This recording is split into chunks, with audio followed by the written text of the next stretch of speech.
बना रही है तो प्रधानमंत्री कौन बनेंगे, मंत्रिमंडल कौन होगा, क्या इस तरह की भी चर्चाएं अब इंडिया गठबंधन में शुरू हो गई है? नहीं, आप देखो, सभी चीजें एकदम नहीं होती और ये मुद्दा इलेक्शन के बाद आएगा।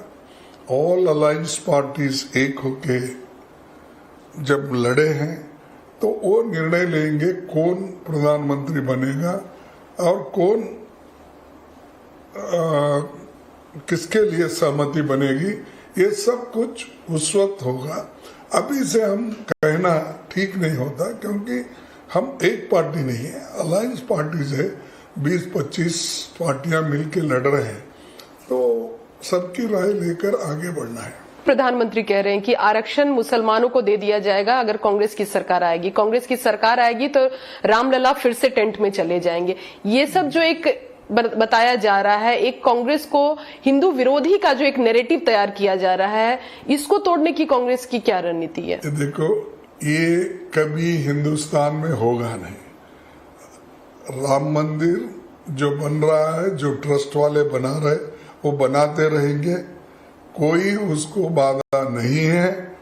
कोई ताला लगाने का किसका भी कहीं हमारे इलेक्शन मैनिफेस्टो में नहीं कहा। जिसकी आस्था है वो जा सकते, उसको हम मदद करेंगे। लेकिन ये लोगों को कहकर भड़काना, बुलडोजर लगाएंगे और ताला लगाएंगे, अरे तो आप ऐसी बातें बोल के लोगों में एक भ्रम पैदा कर रहे हैं कि देखो कांग्रेस हिंदुओं के खिलाफ है, राम के खिलाफ। अरे हर एक की आस्था होती है, हर रिलीजन में अलग अलग भगवान, अलग अलग भगवानों की श्रद्धा के अनुसार पूजा करते हैं। क्या कोई कृष्ण का करता है, कोई राम का करता है, कोई शंकर का करता है, और हर एक रिलीजन वाले, सिख रिलीजन वाले गुरु ग्रंथ का करता है, बुद्धिस्ट त्रिपिटिका का करता है, जैन भी जो उनके जो जितने भी तीर्थंकर है उनकी पूजा करते हैं। हर कम्युनिटी में, हर रिलीजन में अलग अलग भगवान है, जिनकी जिनकी श्रद्धा है वो जाते ही, कोई रोक नहीं सकता। और ये अगर कोई रोकने की कोशिश करता है, वो मैं समझूंगा कि वो हिंदुस्तान को अभी नहीं समझा। ये तो क्या है कि ये डाइवर्स, यूनिटी इन डाइवर्सिटी है। यहाँ पर किसी को रोकने का सवाल नहीं है, वो चलते हुए है। 75 साल तक ये चल रहा है, कोई भी पार्टी हो, कोई भी गवर्नमेंट हो। तो इन्होंने ऐसे चीजें यहाँ पर अब जो ला रहे हैं, ये इसको बोला फ्रस्ट्रेशन हो गया उनको हो गया है कि भाई क्या करना। तो कभी मंदिर की बात करते हैं, कभी मस्जिद की बात करते हैं, कभी हिंदू मुसलमान की बात करते हैं, कभी शेड्यूल कास्ट और बैकवर्ड की बात करके तुम्हारे वोट्स छीन ले रहे हैं, सॉरी तुम्हारे रिजर्वेशंस छीन ले रहे हैं। ये सारी चीजें बोलते हैं। तो ये क्या है, मैं कहूंगा कि वो भटक रहे हैं। ये हम विचारधारा के खिलाफ लड़ रहे हैं। उनकी जो आरएसएस की, मोदी की विचारधारा है, उस विचारधारा के खिलाफ हम भी लड़ रहे और जनता खुद लड़ रही।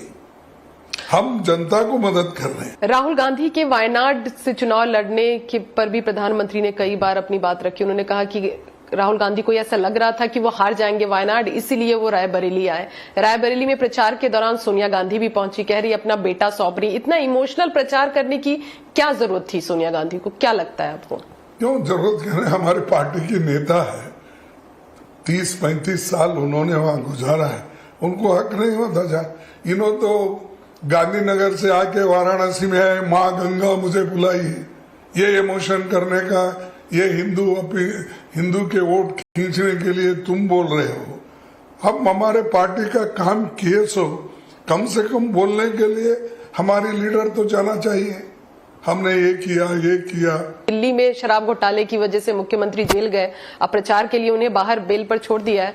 लेकिन विवादों से केजरीवाल का पीछा नहीं छूट रहा है। स्वाति मालीवाल, उन्हीं की पार्टी की सांसद, मारपीट का आरोप लगा रही है। कानून अपना काम करेगी, लेकिन कांग्रेस पार्टी इस पूरे मामले पर, आपकी अलायंस पार्टी है, चुप्पी क्यों साधे हुए है?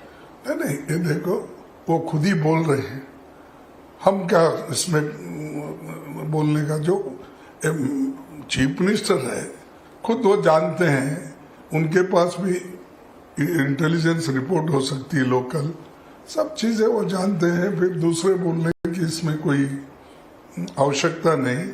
और वो जो भी बोलेंगे वो अपने हित में, और खास करके जो सफाई देना है वो दे देंगे। तो जो जानकारी उनके पास ज्यादा है, और वो कह सकते हैं। ऐसा आप लोग कहना कि क्यों नहीं जा रहे हेमंत सोरेन को अभी तक नहीं छोड़ रहे, क्या बात है फिर? इलेक्शन के लिए नहीं छोड़ रहे, भ्रष्टाचार के आरोप है उन पर भी है। फिर अब दूसरों के ऊपर रहे भ्रष्टाचार के आरोप, दोनों आपने छोड़ दिए बहुत से लोगों को। अब ये देखो, ऐसा सेलेक्टिवली हरासमेंट करना ये अच्छा नहीं है। लगता है कांग्रेस की सीटों में कितना इजाफा, क्योंकि प्रधानमंत्री लगातार 400 पार की बात कर रहे हैं, शुरू से ही एक नैरेटिव संसद में ही दिया गया। आपके भी एक बयान को संसद में जिस तरह से बताया गया कि आप भी 400 पार को एंडोर्स करते हैं। ना, ये तो मूर्खता की बात है। कोई अपोजिशन लीडर 400 बात की उनको ये देता है। आपने ऐसा कहा 400 पार बोल के लोगों के सामने बोलते जा रहे हो। आपके लोग 40 सीट भी नहीं आएंगे, हमने वहां कहा था।